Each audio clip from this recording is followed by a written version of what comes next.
Right here's our toilet. We checked our toilet on that side. We want to make sure that we miss our toilets with our joists, and we're going to be putting our studs directly underneath our joists. We decided to make a stud right here. We leveled it down. We're going to pull 16s off of this all the way across.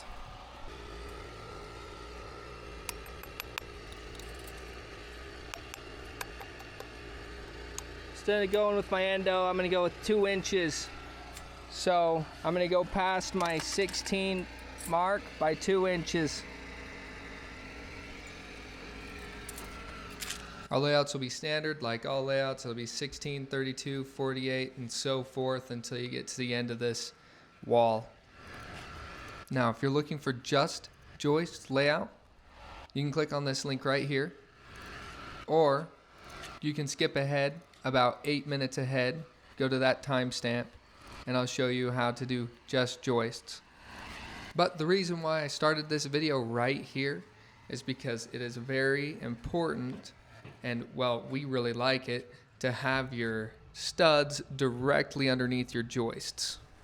We believe that is the most load bearing that you can get. So that is where we'll begin.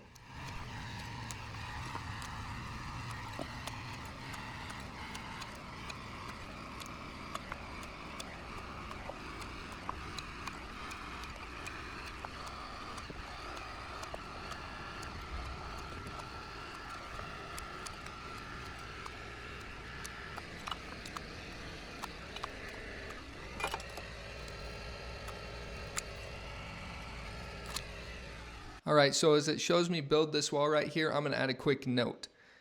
Our studs that we're putting right now are going to be directly below our joists.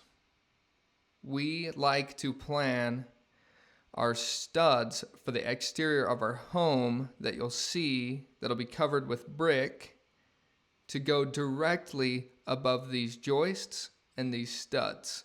So you want to take that in consideration too.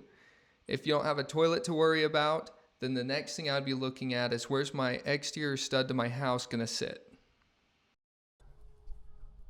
All right, we're going to get our first stud mark over there on that side. The best way to do this is to level this stud up and pull from the outside corner.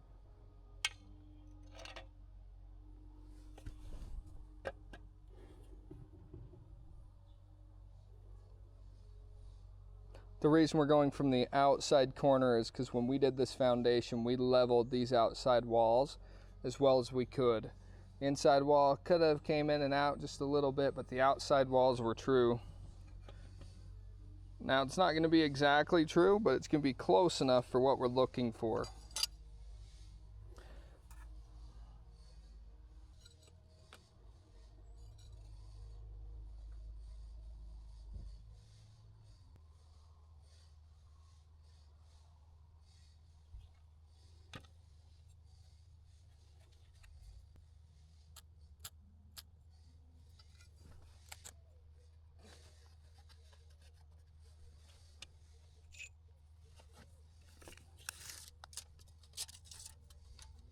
$20 1/4.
Now I'm putting in these outside exterior walls so that these joists can fall down into the house right. If you want to see more specifics of how I did this to where I'm not just jumping through and showing a time lapse of it, go to episode 3. I'll leave a link right here so that you can see exactly how I installed those, my thoughts about it, and what to have happen and what to avoid. Let's level this nut up. Okay. So it don't split. Okay. Putting 3 in. Now we can just level this stud up. The reason we were able to do that is because this is already level, so we pushed it up tight against this. So now that was level for us to go across.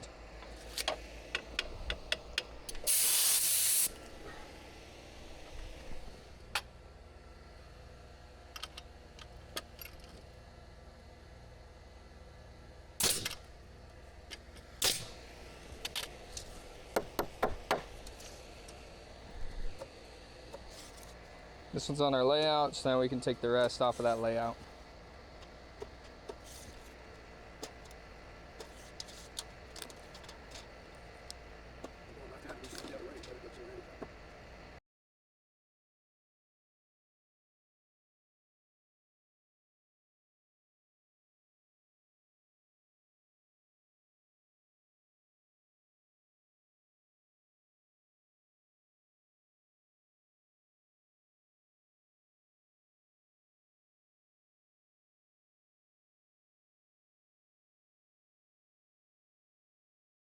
Okay, so we've got our front and back walls installed. We've got them on layout. We've got our side walls that are installed that are parallel with the joists. They're ready to go. And we've also got our center bearing wall in that we just literally are finishing right now. So I asked my dad to take the camera over. He's done this for decades. He's shown me everything that I know, and I'm really grateful that he was willing to do this. He's going to guide us into the spacing of these floor joists. This is a toilet. Got to make sure joists don't hit the toilet.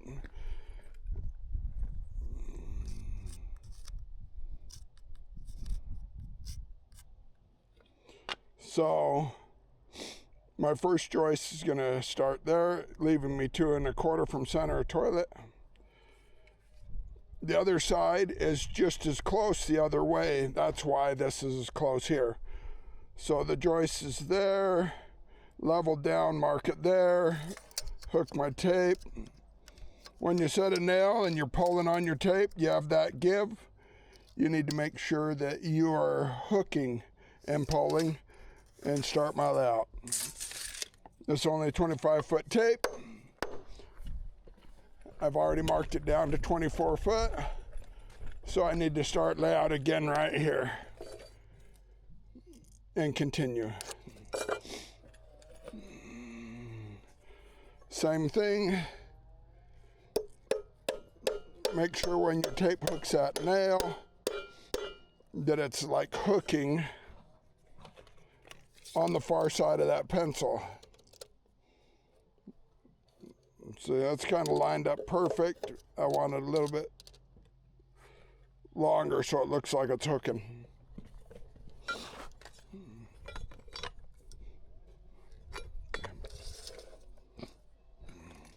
And then I just continue.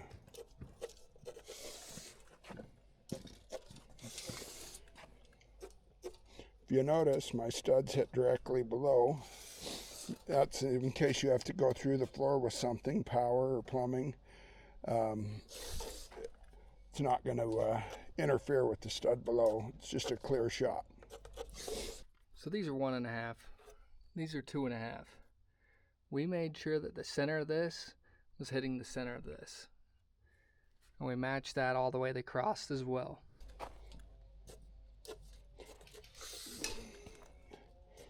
A good framer will always consider plumbers, electricians, and heating guys and everything that goes into the house afterward.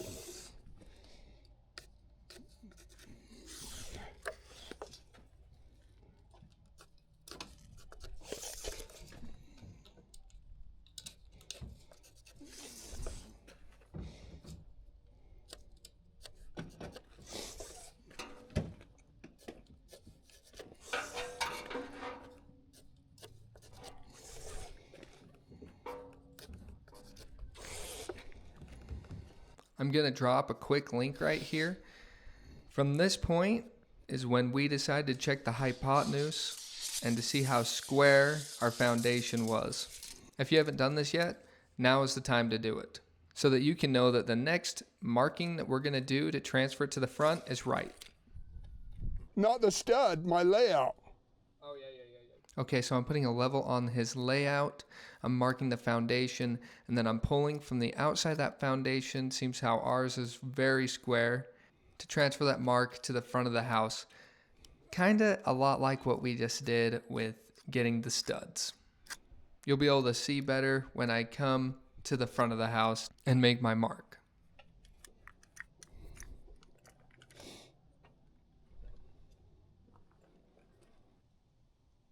$19 3/4. 19? 19 3/4. Okay, I need your level.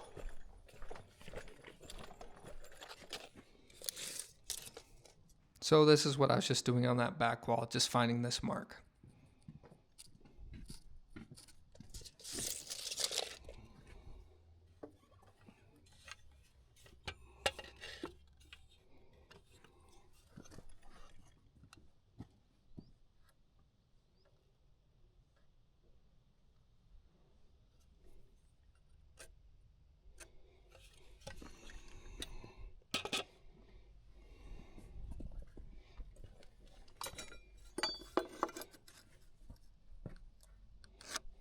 We're figuring the joists are 2.5. Puts me there. Notice stud directly under. Let's go to the north side, or to the south side layout of the layout. Okay, so this is us marking our load-bearing wall that's in the center. We're going to just put the chalk line on each mark on the sides, matching each other, chalking it so that I can get a line there that I can pull off of to do the layout with that center-bearing wall.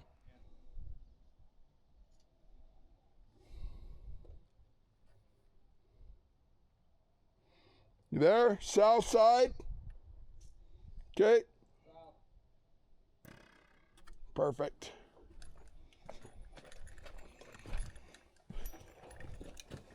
Okay. There's your other or next joist. So notice again, bearing stud directly under.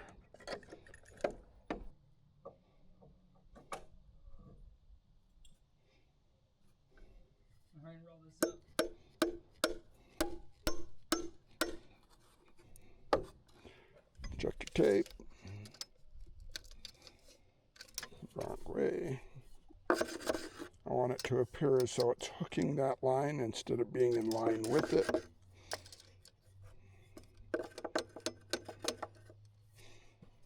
Every bit of precision keeps everything correct. If you let a little bit go here or a little bit go there, when you get to the top, things don't line up as nicely as they should.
We're gonna have to string this one too. And then I can get my first layout. I just have no way of transferring it unless we pull a string. Oh, to this right here? Okay. Right there? Yep.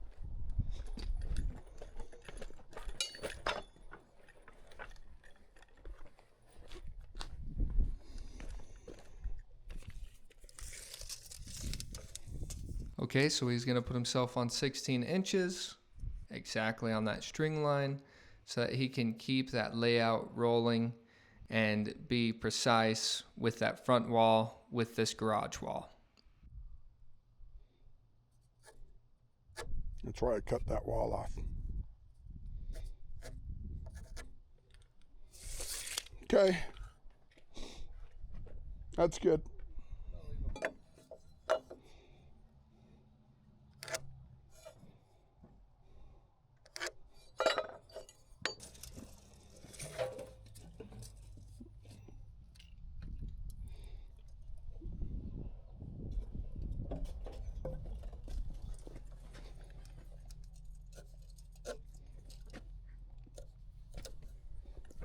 Does that hit? No, I-joist won't hit those if we already checked. Okay, you can lay out that center one all the way across. Okay.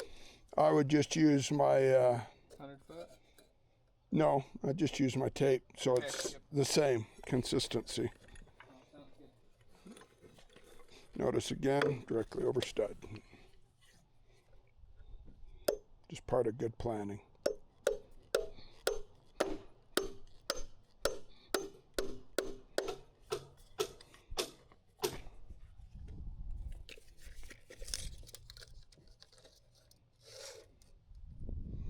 As pure as it hooks.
I'm just squaring the south side.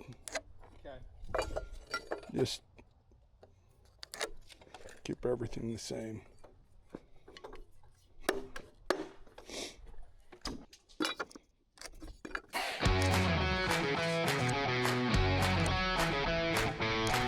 All right, so we got all our floor joists marked out. They're all ready to go.